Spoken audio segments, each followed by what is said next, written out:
Hello and welcome to DevEx SaaS Servers, the rise of platform engineering.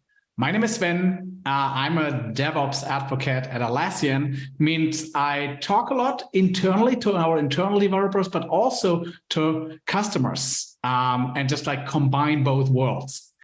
What is great developer experience? So this is one thing that we're going to tackle here in this talk, but also I will talk about just like what is a developer platform and how to run a platform engineering team. So let's dive right into to talk about just like what is great developer experience. So as I said, I talk to a lot of developers and they tell me just like, Sven, you know, when I'm just like having a break and then play ping pong with my coworkers, that's great. Or if I can just shoot with Nerf guns, also great experience. Or just like after work, when I just like have some beer with my colleagues in the bar, that's great experience. But now we don't all work from an office these days. A lot of people working remote. So the setup will look probably more like this. Like this is a great experience. A lot of monitors, custom-made keyboards, right? Well, that actually has nothing to do with developer experience. You might have a good time, but it has nothing to do with developer experience. So let's just like try to explain what developer experience is. I looked it up in the internet, like everyone does, and just like found some description here. So developer experience. Developer experience refers to how easy or difficult it is for a developer to perform an essential task needed to implement a change. A positive developer experience would mean these tasks are relatively easy for the team. All right, so if we can do things easy, we can change code easy, can change functionality easy, and make great progress, that's a great developer experience. So why are everyone's talking about now developer experience these days?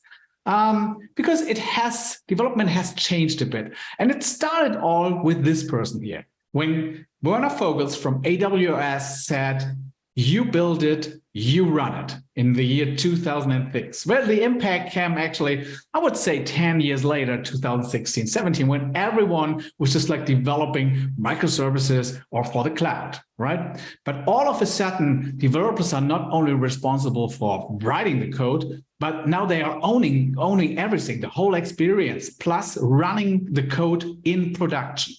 So there has been some cognitive load on developers, right? With all of this, right? You build it, you run it. But not only that, the cloud has changed a lot. There's a lot of new toolings that we needed to learn as developers. And that has also changed a lot. And then microservices came, and now we have to just like have single responsible microservices and create the API to talk to other microservices. And what are we doing if the network is down and we can't reach the other service? So all of this just like has been put on our plates. And then containerization, yes. So we need to just like think about how do we orchestrate all those containers and how we make sure that they are all observable. And we see like if a container is down and we have to do something. And then security and governance came, and all of a sudden we are all responsible for the security of the apps because everything is running in the cloud, right? So all of this actually added to the cognitive load of software developers. But not only that, right? There's also a lot of new toolings coming. Yeah, sure. New tools just like helps us to be maybe more productive. Now we do feature flagging, so we need a tool for feature flagging. We have, as I said, security and government, so we have some tools that check that. Our whole continuous delivery pipeline depends on a lot of tools, right? So tools have been added more and more to our software development tool chain. And all of a sudden, we need to learn all those tools. We need to configure all those tools.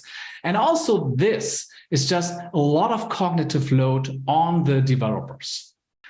And then we just like have this problem. if we want to have something from another team, like another database instance, we can just like ask the IT department to just give us a new database instance, create a ticket, but the person probably has a lot of tasks to do. So what starts then is the waiting time. So we have to wait for it. And maybe it takes hours, maybe it takes days, maybe in some companies, even weeks to get those database instance. And then the person says, here we go. But then we need to configure something new and we need access to the database instance. So we have to ask for that. So what I want to say is like, we are actually taming a lot of things, right? We are holding a lot of things up in the air when we develop software.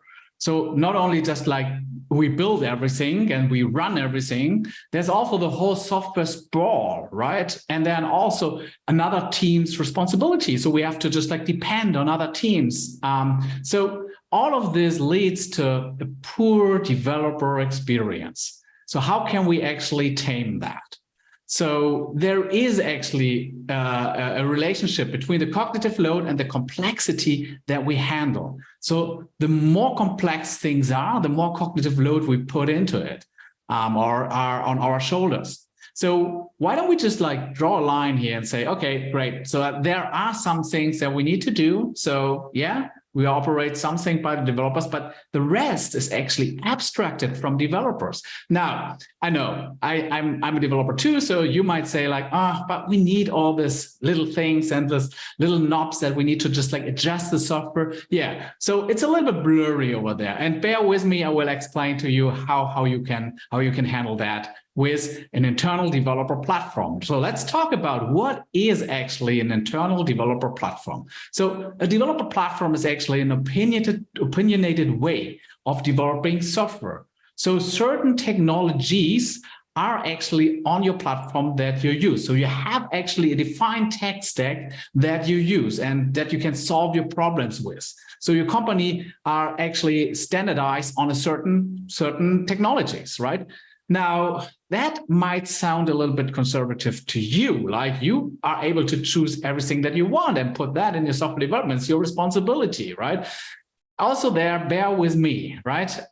So actually, this doesn't come from this developer platform idea. It doesn't come originally from very conservative companies. So it's actually very innovative companies, but these companies grew and they had to settle on a specific platform and on a specific tech stack. Here, look at this. Netflix and Spotify have actually a developer platform. Netflix called it the paved road, or Spotify, the golden path. So also those companies are actually using a developer platform. Now, what you should do when you build a developer platform is make it easy for software development. It should be easy to just like pick the standard instead of choosing something else from the internet. Just like pick the standard should be super easy, right? Because we as developers have so much choice. So we can just like pick one technology or the other. And things are sometimes not that different, but if one team chooses the other technology, we actually have this whole software sprawl all of a sudden in our organizations.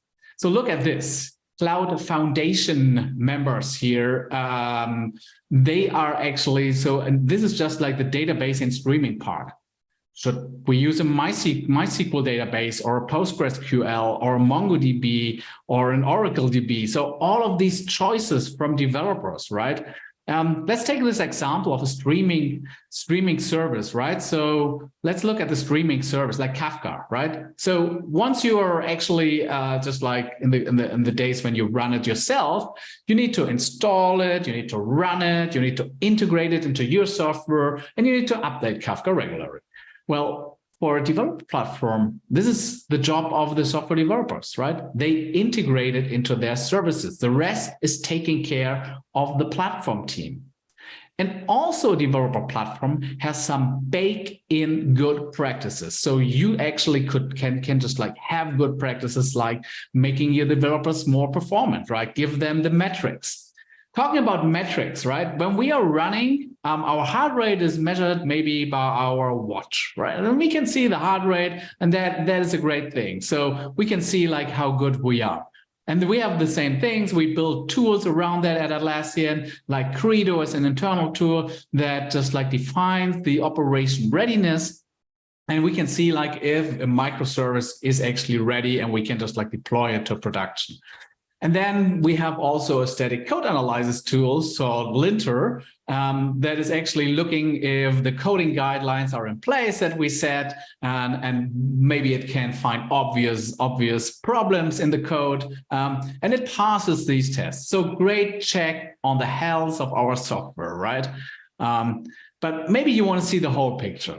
So this is just like, you don't just like if you run, you just don't want to see just the heart rate, but also how fast you run, because there's a connection, right? So you want to see the whole picture, how good you are in training.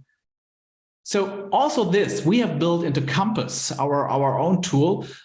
So you can just like look at Compass and see all the metrics here. So for example, the deployment frequency,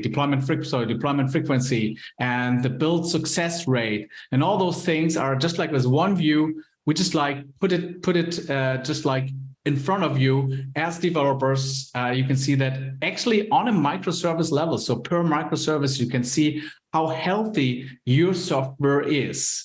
But then you also want to set baselines, right? You want to close all those rings, because you just like running for 10 minutes doesn't make you very, very good. So you need to just like see what does good mean, right? What does good mean? So let's look at the baselines also in Compass, and you can set baselines in Compass too, where you can just like create scorecards and summarize some of the metrics into just like one scorecard. So you here, for example, you have the service readiness scorecard and the DevOps health scorecard, and you can see like DevOps health, we can still improve a little bit, right?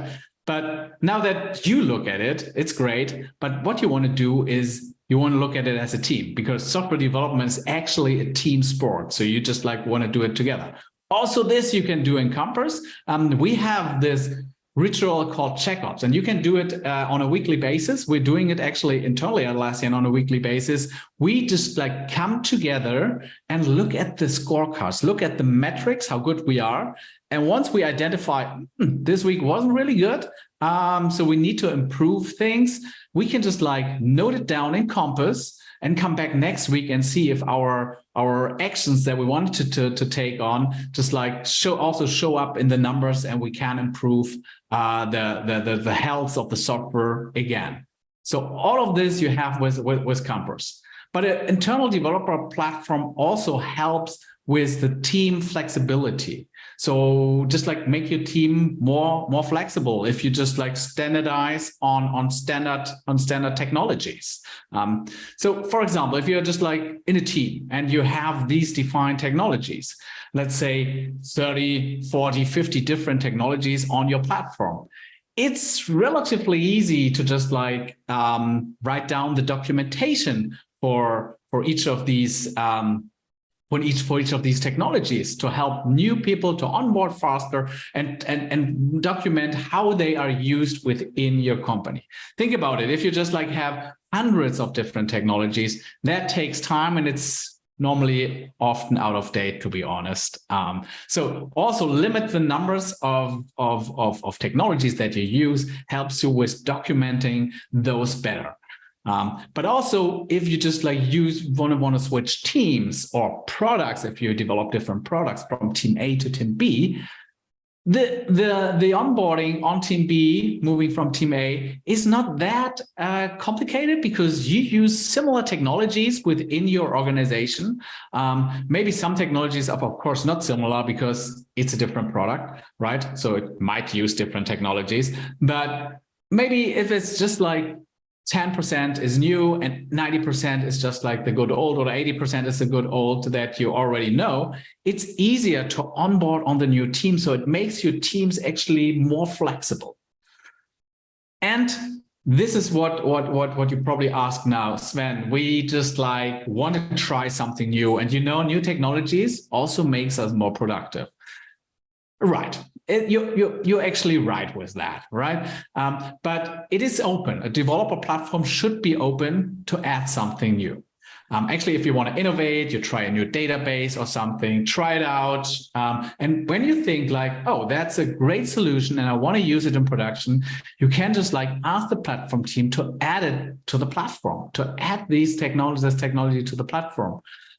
So you have the freedom to pick whatever it wants, but you need to make sure, even if the platform team doesn't add it to the platform, that you are responsible to maintain this long term, right? To maintain this technology for a longer period, because things run pretty long time in production once you've added it to the code base. It's hard to get it out again.